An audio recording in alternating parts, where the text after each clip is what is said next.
Twitter billionaire Elon Musk made a limit to the number of tweets users can read in a day. On Saturday, millions of Twitter users across many countries were unable to access the social media site, with some facing delays or unable to see the tweet. So he tweeted that the site had applied temporary limits to address extreme levels of data scrapping and system manipulation. Vermulen is the editor-at-large at My Broadband. He joins us now to take a look at this development and more. Here we go again, Jan. So what are these data, what does he call it? Extreme levels of data scrapping and system manipulation.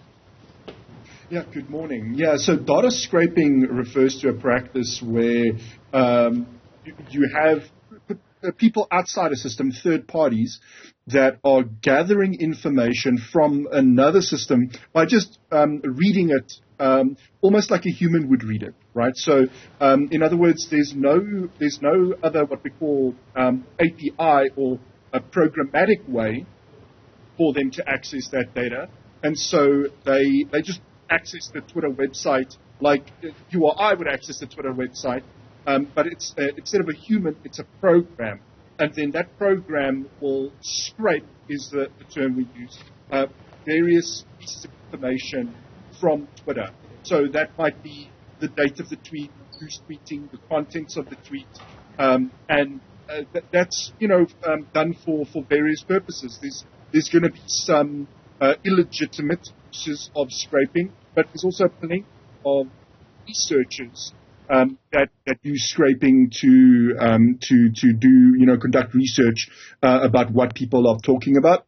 And then obviously there's the various digital marketing agencies around the world that rely on something like this to provide their clients with sentiment analysis, right? So if Pepsi wants to know how well its brand is doing on Twitter, or what the sentiment is around the Pepsi brand on Twitter, or perhaps a specific conversation around their brand, then these kinds of scraping tools can be employed. That's one way that they can do that kind of sentiment analysis. So that's in essence what data scraping is. But from my reading about people's reactions to Elon Musk's claims, there's a lot of skepticism about what he's saying, whether it's actually true or whether he's just using it as an excuse. Why are they skeptical? Sounds like it makes sense.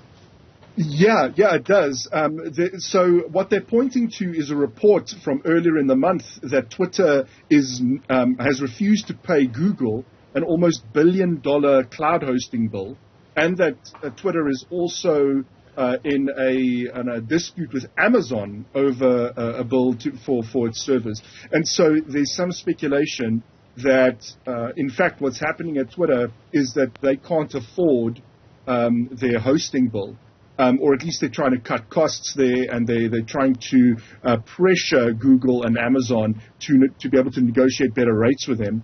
And as a result, Twitter has had to now limit how many people can actually view tweets. And so, because, the more people are viewing tweets, and, these scraping tools are part of that. But the more traffic that causes to their servers, and the more money they owe to Google and Amazon. So the skepticism comes from that this is not something that's motivated by, there's these third-party scraping tools that we don't necessarily like. That it's actually got to do with money at the end of the day, because the third-party scraping tools and people being able to use your platform, actually view tweets, is important functionality, and especially if it starts limiting regular users, which is what's happening here. They're limiting non-Twitter blue, how many tweets essentially non-Twitter blue people can read, and that will limit their potential advertising revenue, right? So that part of it doesn't quite make sense. And so people were asking, well, what could be the real reason behind this, assuming that Elon Musk isn't telling the full story here. And so what happens? I mean, what's the end game? Because we understand that this is only temporary. Yeah, so hopefully that part of it is true, that this is only temporary, and that Twitter finds a solution for being able to, handle the amount of traffic that its platform usually gets. because, as I said, there's legitimate scraping tools out there, or perhaps legitimate. I would view them as legitimate. Elon Musk might not, but certainly non-malicious uses of scraping. And so either Twitter needs to find a way to allow that activity to happen while blocking the malicious activity, or they just need to find a way to be able to handle the amount of traffic and pay for the amount of traffic coming to their servers. So that will mean hopefully that they negotiate better deals with their hosting providers, and then they can ultimately lift the limits.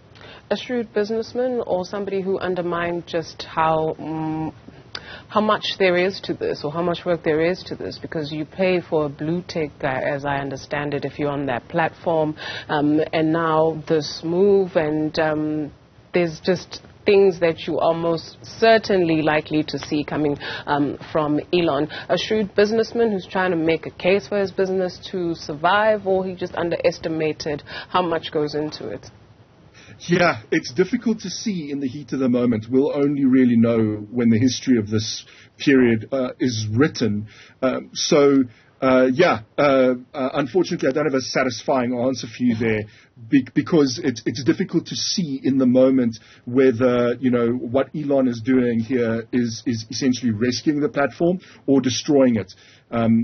Because he's had to make many difficult calls. We don't have all the information, but certainly things are genuinely not looking good for Twitter at the moment, based on the data that's in front of us.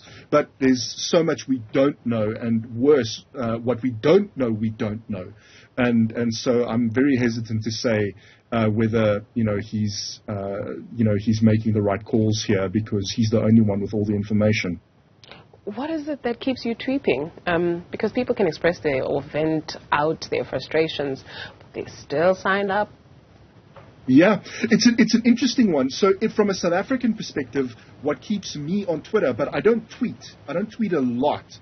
So I barely engage with the platform, but there are plenty of experts in South Africa, specifically energy experts and financial experts, that continue to express themselves on Twitter.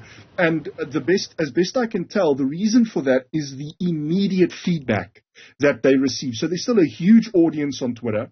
And even from a South African perspective, there's a huge audience on Twitter, and you get that immediate dopamine hit when you start getting comments and people agreeing with you and sending you likes and retweets and all that stuff.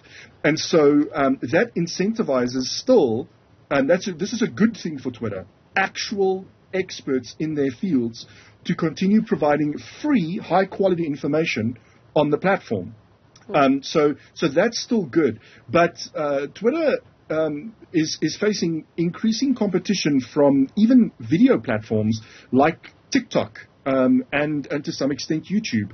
So there's a social media landscape report from Worldwide Works and Ornico that was released on Friday, which shows that TikTok has leapt into second place in terms of the size of the audience in social media in South Africa, and that should be something that's cause for concern, and I think that is obviously something that Elon Musk is looking at, because he's spoken a lot or tweeted a lot about video content on the platform. He's been pushing longer form video content.